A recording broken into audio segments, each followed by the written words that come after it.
Պարոն Փամբուխչյան, ձեզ տեսնում ենք քաղաքապետարանում աշխատանք իրականացնելիս, դուք արդյոք մտադրություն ունեք կառավարությունում կամ ազգային ժողովում հայտնվել, ցուցակում եք դուք։ Եթե անկեղծ իմ նախնական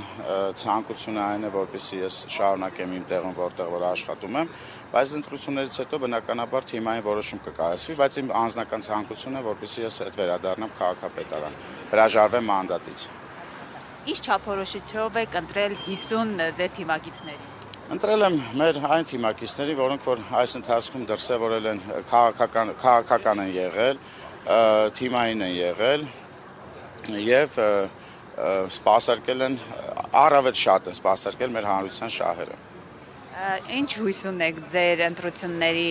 հաղթելու հետ կապված, որովհետև հիմա տարբեր սոցհարցումները վկայում են, որ ձեր տոկոսները բավական ցածր են։ Ես կարծում եմ, որ մենք բազմիցս տեսել ենք այդ սոցհարցումները, 21 թվականի սոցհարցումներով նույնպես